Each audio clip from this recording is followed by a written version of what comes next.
You're listening to an Airwave Media Podcast.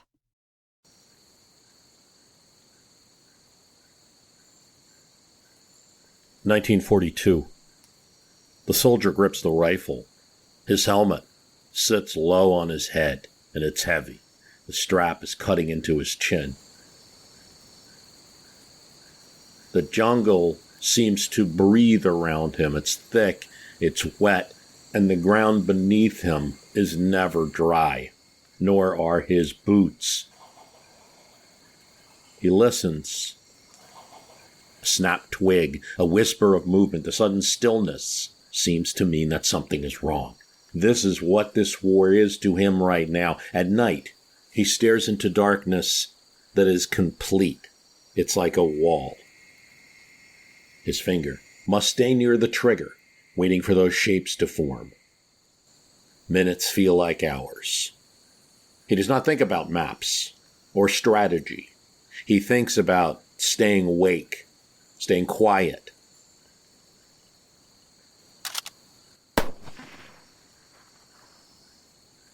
By October 1942, the Americans on Guadalcanal were no longer newcomers there. They had been there for months. They were worn into this island, in its mud and its heat. It's a really good day here in my history studios because I received my new blue jeans from Quince. Nice dark blue indigo color, stretch fit, stretches the right places. It's very comfortable. I can wear them while I'm podcasting. Or let's say I have a business meeting. It's not a problem to wear these jeans with a nice dress shirt. It works. High quality. That's what I like about Quince. I've actually purchased from Quince before, so it's pretty easy. I was very excited when they became a sponsor because it's pretty easy for me to speak about them. I have a black turtleneck long sleeve that I got from them because they advertised on a different podcast. But that's just the thing. When you hear a product that's sponsored on the internet, whether it's Instagram or podcasts or things, you're probably like, how can it, be? Is it too good to be true? And that's the thing. Quince has really got high quality. They make deals with ethical factories, too. The products are not expensive. You get shirts for $34 in some cases. Got to check it out. Refresh your everyday with luxury you'll actually use. Head to quince.com/myhist for free shipping on your order and 365-day returns. Now available in Canada, too. That's QUINCE.com/MYHIST for free shipping and 365-day returns. Quince.com/myhist. When you need to build up your team to handle the growing chaos at work, use Indeed Sponsored Jobs. It gives your job post the boost it needs to be seen and helps reach people with the right skills, certifications, and more. Spend less time searching and more time actually interviewing candidates who check all your boxes. Listeners of this show will get a $75 sponsored job credit at Indeed.com/podcast. That's Indeed.com/podcast. Terms and conditions apply. Need a hiring hero? This is a job for Indeed Sponsored Jobs. At the center of anything was Henderson Field, a strip of packed earth that looked like almost fragile against the jungle, but it meant everything. Planes rose from it when they could, kicking up dust and heat, and the men watched them go with a quiet dependence. But it's all important, because if the airfield holds, they hold. If it falls, well, you can guess what that means. So it's a battle of feet, of yards.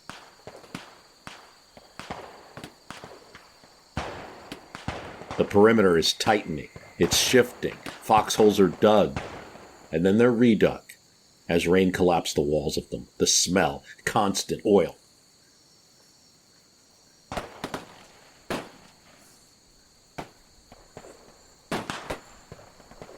The nights were the worst. Japanese forces pressed close, probing the American lines, sometimes slipping through gaps, sometimes crashing straight into them with shouting and fire. The Marines along the perimeter learned to expect the sudden flare lighting up the trees, the crack of rifles, the confusion of voices in two languages. Henderson Field itself was not fully safe. It drew fire, shelled by ships offshore, and the ground shook as explosions danced across the airstrip. When it happened, soldiers would flatten themselves to the earth and feel it tremble, waiting for that barrage to pass. Sleep came in fragments, and nor could they enjoy correspondence with their homes. Letters home existed, of course, all through World War II. But they could only be thin versions of the truth. Soldiers could write, but what they sent passed through censors and through their own restraint. They spoke of heat, of tough conditions. That's about as much as they could get into. They didn't describe the rot of wet clothes, the fever that came and went with malaria, the way the jungle seemed to close in at night. What reached families back home was something manageable. What stayed on the island was something else. And yet, back in the United States, the war in October 1942 had the same type of unknown quality. Are we going to win? It didn't have a clear picture yet. We believe in the cause, sure. Are we going to win? Reports from the Pacific about places like Guadalcanal that weren't instantly taken in this so-called island hopping campaign. A hop, a little difficult. The news comes in pieces. They're hard to follow, hard to place everything on a map. I didn't really study these places before. The European theater felt distant, too. And at this time, American ground forces aren't engaged in any meaningful way confronting Adolf Hitler and his Nazi empire. There's North Africa. Fighting was building towards the Second Battle of El Alamein, but it didn't carry the weight that it would be known to carry later. For Americans, this war still felt like a set of scattered struggles rather than a coordinated push that America was going to win. And as November approached, just like now, American law dictates that there shall be congressional elections. And during this war, just as there had happened in other American wars, in World War II, midterms were conducted. And attention at home did turn to politics. Voters turned their sights on a war that was real, justifiable, but one of unclear progress. And they cast their ballots. I have asked the Congress to pass legislation under which the President would be specifically authorized to stabilize the cost of living. I have asked the Congress to take this action by the 1st of October. See, in May of 1942, the Democrats still looked as if they might gain 38 seats in the House. And by August, that number had dropped to 8. September, as more polls are conducted, the Republicans look like they'll gain 21. But when the election happens in November, Republicans will grab 46 seats in an anti-Democrat avalanche while the party in the White House is conducting a war. Franklin Roosevelt sat in the White House. We must now act with the dispatch which the stern necessities of war require. Already breaking precedent with his third term, and now facing the unusual test of a third midterm. These stakes are not abstract. Congress would help determine how the war was fought. They determine how the economy was managed, and how much power Roosevelt would retain as commander-in-chief of a nation at war. And things were going to change after this election. Sure, they agreed broadly on the war's goals, but not on everything. That didn't mean they were enthusiastic for wartime controls, for rationing, for labor tensions. Here's from the New York Times. The nation went to the polls last Tuesday in its first wartime midterm election since 1918. As the votes were counted in the following days, a major shift in America's political tide seemed to have set in. Not since the 1938 midterms had the Democrats lost so much ground. The Republicans scored so impressively. These were the results. In Congress, the entire House was up for election, as always. Before the voters went to the polls, Democrats held 256 seats, Republicans 165, Progressives 3, American Labor 1, Independent 1, Farm Labor 1, and 8 vacancies. Next January, unless one or two close contests change the figures, 223 Democrats, still controlling, will be met by 209 Republicans, up from 165, along with 2 progressives, 1 American labor, 1 farmer labor. They'll sit on the black leather benches in the south wing of the Capitol. And just to put this in perspective, because we have a pretty tight house at the time that I happen to be recording this. Pretty tight house. 223 puts you just 5 seats from the majority of 218. Now, you're probably going to get that farmer labor vote on a lot of things. You're probably going to get those progressive votes on a lot of things, but not everything. Hostile Democrats will be able more than ever, the New York Times says, to coalesce with the GOP minority, either to oppose administration moves or spur action. Now in the Senate, 34 of the 96 seats were at stake. Democrats held 65, Republicans 29, 1 progressive, 1 independent. Now next January, the upper chamber, where the vice president is sworn in and presides, will count 57 Democrats and 38 Republicans, up from 29, 1 progressive. Yes, indeed, the Republicans will take that independent seat. We'll get into that. The party in power lost 8 seats in the Senate. Still a good margin, above the 49 necessary for a majority. They don't have 65 anymore.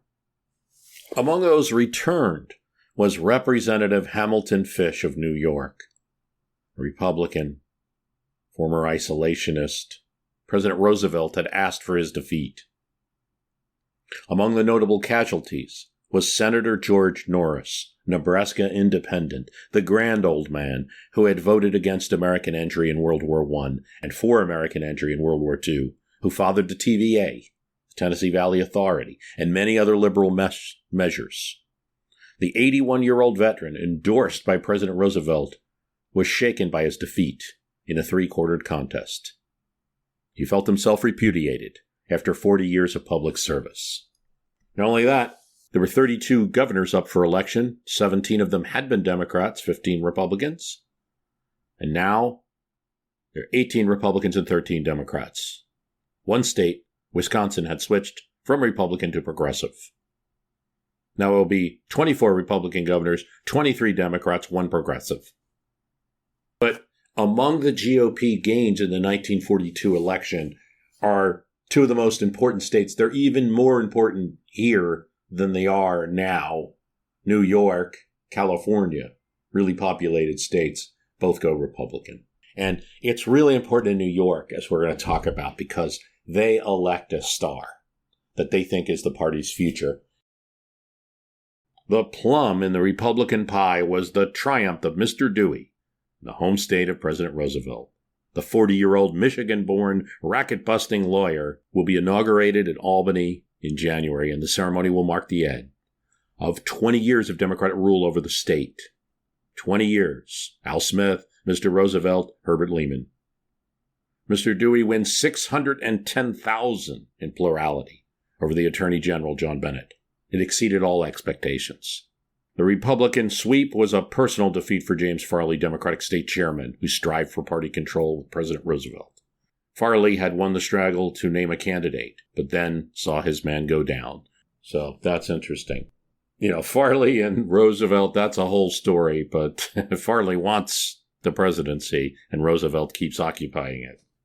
The Republicans talked brightly about 1944. They see, according to this New York Times article, presidential timber in Mr. Dewey, who'll hold New York governor, which in these days is a big one. You had Franklin Roosevelt, Theodore Roosevelt, Grover Cleveland, all governors. Plus, they got Ohio governors reelected. John Bricker of Ohio is going to be the vice presidential candidate. Part of the Republican surge came in places that hadn't always been reliable Republican ground, including the Plains. In Oklahoma, voters elected Edward Moore, an oil man who ran as a practical, business-minded alternative to New Deal liberalism. This was a theme of this election, because in neighboring Nebraska, Kenneth Werry, a former car dealer and real estate businessman, won his seat with a similar message. I'm going to be bringing business back to Congress. Common sense management. But it's not enough to dislodge Democratic control over the government in D.C. Democrats still hold both chambers of Congress. And on paper, Roosevelt still has his governing coalition. A lot of this, and the reason they're able to hold on to the Senate is because of that solid South that you still had in 1942, where in the South, people just voted Democrat, and local party bosses, state party chairmen on national votes love the Roosevelt name. And then they'd elect people down the ticket that might even oppose Roosevelt on a lot of policies. But they loved having Roosevelt on the top of that ballot.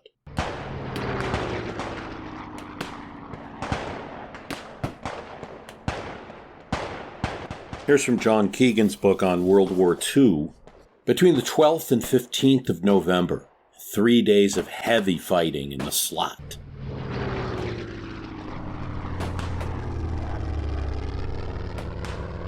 The Battle of Guadalcanal. Battleships clashed with battleship in the first classic duel of capital ships since Jutland.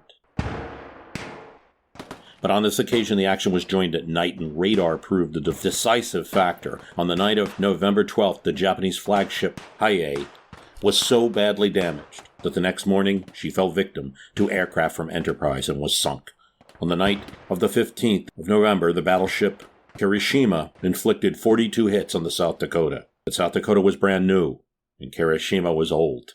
South Dakota survived, while the Washington sent Kirishima to the bottom with 9 16-inch shell strikes, delivered in 7 minutes.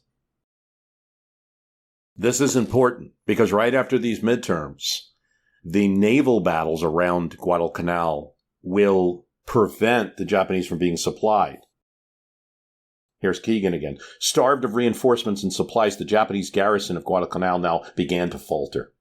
The island was plagued by leeches, tropical wasps, and malarial mosquitoes. And as rations dwindled, the Japanese troops fell prey to disease. The Americans soon became ill as well. Pilots at Henderson Field lasted only 30 days before losing the quickness of hand and eye necessary to do battle. But the tide of battle was now running their way. In January 1943, the Japanese commander withdrew his headquarters to the neighboring island.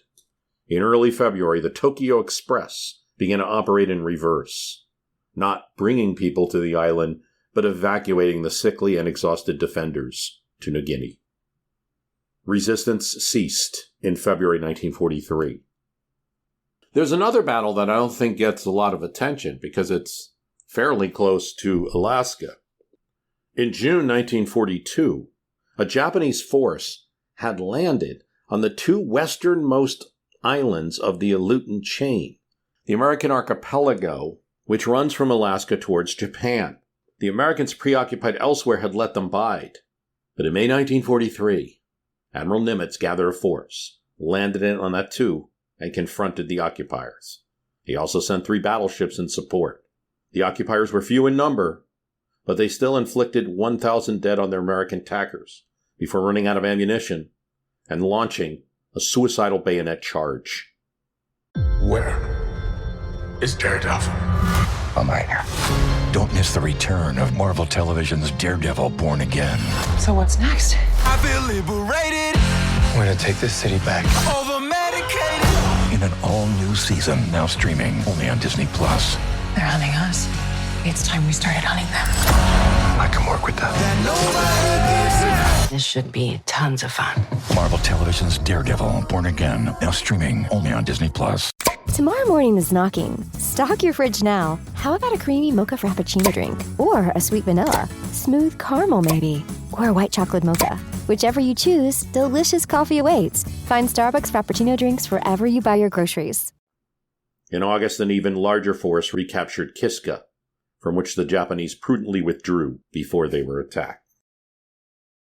All of it a bit too late for the midterms. Perhaps the most surprising element of 1942 was not who won or who lost, but who stayed home. Voter turnout was just 33.9%. That's low, even by American midterm standards, and it's shockingly low for a nation at war. Now, this raises a deeper question about, in a midterm, particularly something like World War II, where there's so many people out of the voter rolls. Americans were overseas, and those that were here were working long hours in wartime industries with productivity goals. Some people did, more than a few, did feel in 1942 they shouldn't be voting. They shouldn't be participating in politics. They can wait till the war's won. And there might have been a little bit of overconfidence in Roosevelt that the GOP benefited from. But whatever the reason, the electorate was smaller, and the people that showed up were motivated by dissatisfaction. But also, let's not forget, some of them were just out of the process. Millions of Americans were in uniform, scattered across bases, ships. States could technically allow absentee voting, but the system was not standardized. Each state has its own rules. Soldier from New York voting from North Africa, wasn't going to get a ballot out there as easily as someone who might be stationed in Texas or California at a base. So many service members couldn't get ballots in time or didn't know how to request them. It wasn't the priority right now of the Army. This became such a visible problem that it pushed Congress to act, and they would in 1944 pass the Soldier Voting Act, which created a federal absentee ballot specifically for service members. And so we had the midterm that we had, and it appears that just like American voters kind of punish a new president in their second year with the midterms, and then just like American voters usually punish a president in their second midterm, it didn't happen with Clinton, but usually it happens. It's the same with the rare example we have, there's only one, of a third term or a fourth term.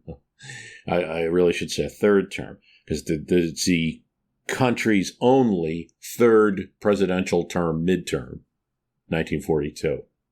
And they're treating Roosevelt just like they treat any other president, punishing him and sending a signal that they don't like the policies. What's going to come out of this? A big piece of legislation from this new Congress that will appear, even with Democrats controlling, is the Smith-Connolly Act. Congress passes it. Roosevelt tries to veto it. They pass it over his veto. It allowed the federal government to seize and operate industries that were threatened by strikes. It required unions to give 30 days notice before striking. And then it prohibited political contributions by labor unions. Also, the National Resources Planning Board, one of the more wonky parts of the New Deal, that was abolished. Now, this 1942 election is just enhancing a trend that's occurring over time, because even before the 78th Congress is sworn in, a coalition of Republicans and conservative Southern Democrats really working together. Again, some of these Southern Democrats, the way to understand the late 30s and the early 40s is you have the Democrats in the South happy to run with Roosevelt at the top of the ballot, but not really liking him very much. And so they're already cutting New Deal programs. The CCC, that Civilian Conservation Corps, which first gets young people jobs in 1933, that goes. And then in June 1942, so that had already gone before the election. After the election, but before this Congress sits, you'd already gotten rid of the famous WPA, or Works Progress Administration. You're going to add to that the National Youth Administration, 1943, and then the Farm Security Administration and the Rural Electrification Administration will be defunded. And some other agencies, the whole alphabet soup that was the way Al Smith and other critics described the New Deal, is just going to be undermined a bit. You'll have some agencies that will remain, but much less influence, much less power, much less money. Congress is taking over. There's a new member of Congress, Claire Booth Luce, the wife of Henry Luce. She's elected from Connecticut. This election proves how the American people want to fight, with their eyes open, not with blinders. They want to fight this war efficiently and without bungling. So I think it's really important. This midterm makes a big statement that you had already in place, because Roosevelt kept running third, fourth terms. You had in place already a government expansion party, and that wasn't going to change at the highest level. In congressional elections, Americans apparently sent a signal We don't want you using this war as an excuse for greater expansion beyond what's needed for the war. There would be one thing that's created by the 78th Congress, was actually an expansion of government. They institute the first federal income tax withholding law. Why? Because they're thinking from a business standpoint, we want to accelerate the flow of revenues into the defense effort. Noble goal, but now we all have withholding in our paychecks. A classic example of what went on in this midterm is Leon Sachs. He's a Philadelphia area Democrat. His career is tied exactly to the New Deal, supporting Roosevelt, building a coalition, voting along with the Philadelphia political machine. He's elected to Congress in 1936 when Roosevelt is popular and reelected. He has a working class district. And during the Depression, seeing factories close, shifts tighten, wages lower, they vote Democrat and keep voting Democrat. But by 1942, rationing, labor tension, so even people who are in a labor union are not so thrilled with the government right now. Concerns about how far federal authority should go. Leon Sachs is not the most high profile. He's not a nationally influential person. He doesn't have a lot to go on without that New Deal brand when the New Deal ideas sour. And he's defeated by James Gallagher. Now, voters in this district probably would have voted for Roosevelt if he was on the ticket, but enough are willing to change their congressional representation to send a message about limits and balance.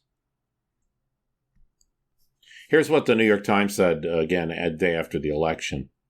They did a little examination of history. In 1862, when the war was going badly for the Union, Democrats gained heavily, at the expense of President Lincoln's followers. In 1918, when the armistice lay just ahead, the Republicans won control, despite President Wilson's call for one party. This wartime year, President Roosevelt did not ask the electorate to follow a party line. He recommended a vote for candidates who would uphold the administration in full prosecution of the war. Well, all candidates pledged themselves to that course, so no national issue could openly be developed. Local partisanship, personalities, intra-party struggles, the fight of the ins versus the outs, prejudices for and against the New Deal, these, of course, played a part in the final results. So did other factors, such as the absence of ballots from soldiers, the disqualification at the polls of workers who have changed residence to meet war production needs. That's the other thing that's very important. War production doesn't occur in every city in America. So people are heading to places like, what's a big one? Like the Bay Area, San Diego, Long Beach, Los Angeles. They're heading to areas where production is big, and they're not always voting there. Now, something else is going to happen in this 1942 election that's noticeable. For instance, you have this Missouri 8th District race. Clyde Williams had held the seat since 1930. Classic New Deal Democrat, deep roots in the district. Pretty much thinks he's going to win. But now he's identified with the old order, and a physician and a Republican who campaigns on competence and restraint, business-minded government, William P. Elmer, wins. He wins narrowly, 51%, and beats a 12-year incumbent. Elmer is going to later start engaging in conspiracy theories regarding the war and Jewish people and communism and Jewish people. And Elmer and Senator Wheeler from Nebraska, that new senator we talked about, and several others from this 1942 election are going to be in place when Joseph McCarthy later leads this kind of anti-communist investigation movement. A lot of the seeds for that are built in 1942. So it's always a factor in elections. How is the incumbent party performing? If you're in the middle of the war, yes, it's about how is that war performing. And in 1942, the end of it, you had Midway. Midway's a funny battle in that it occurs entirely in the ocean. And so you don't have that. It's known to be a success, and it eliminates a lot of the Japanese striking power, but it's not a piece of land on a map. In fact, that's the whole thing that makes the whole Pacific campaign somewhat hard for Americans to understand at this early stage before they all become experts. By the time we get in 1943, 1943, 1944, Americans still show the same behavior in midterms as the Times references in 1918, in 1862, during a war, as in not, in fact, 1898, Spanish-American War earlier in the year, and that didn't stop the McKinley's party from losing seats, not control, in the midterm. This is going to be the first of one of many episodes on midterms this year, so it's a midterm year. Thanks for listening. Meet the new iSIMS, the single talent acquisition platform that's fully future-ready. It works wherever and however you hire, with insights no one else offers. One solution that fits seamlessly into your existing tech stack, which is why IT and HR leaders trust it. With the best of enterprise-grade software and AI, iSIMS helps you identify and secure the right talent faster. iSIMS, powering exceptional hiring. Learn more at isims.com.